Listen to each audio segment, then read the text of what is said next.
প্রিয় দর্শক, আসসালামু আলাইকুম রহমতুল্লাহ। পবিত্র ঈদুল আজহার শুভেচ্ছা।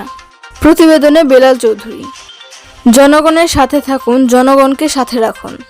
বাংলাদেশ জাতীয়বাদী দলের ভারপ্রাপ্ত চেয়ারম্যান জনাব তারেক রহমানের পক্ষ থেকে পবিত্র ঈদুল আজহার শুভেচ্ছা।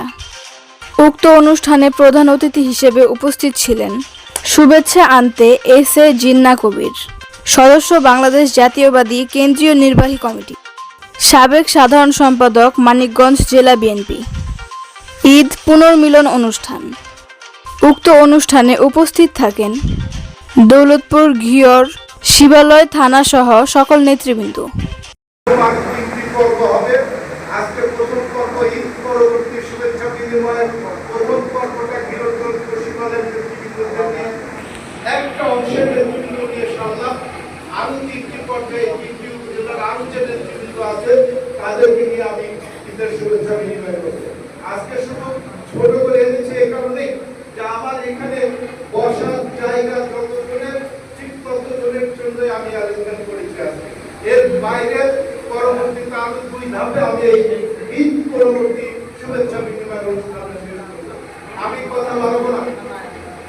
আমাদের নেতা বেগম খালেদা জিয়া অসুস্থ। আমাদের নেতা জনাব তারেক রহমান হাজার মাইল দূরে বসে আছেন।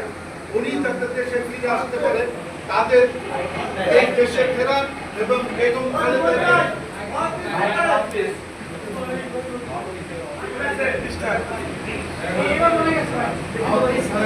আমার কত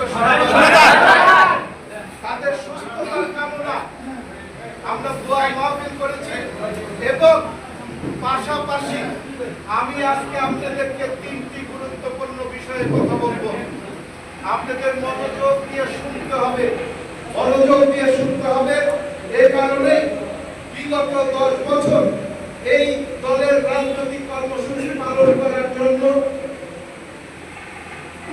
আপনাদের যারা গত 15 বছর মাঠে ময়দানে অত্যন্ত পরিশ্রম করে, ত্যাগ স্বীকার করে, মামলা খেয়ে, জেল খেটে এবং জীবনের ঝুঁকি নিয়ে বিএনপির সকল কর্মসূচি বাস্তবায়ন করেছে,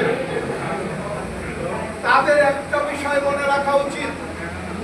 আগামীতে দলের যে কর্মসূচি আসবে, আমি আপনাদেরকে 2 মাস আগে ডেকে সেই কর্মসূচিগুলো পালন করার জন্য নির্দেশ দিয়েছিলাম না?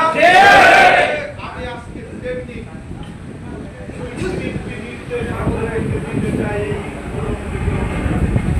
প্রথম, বিগত 7 দিন আগে আমাদের ভারপ্রাপ্ত চেয়ারম্যান জনাব তারেক রহমানের নির্দেশে মানিকগঞ্জ থেকে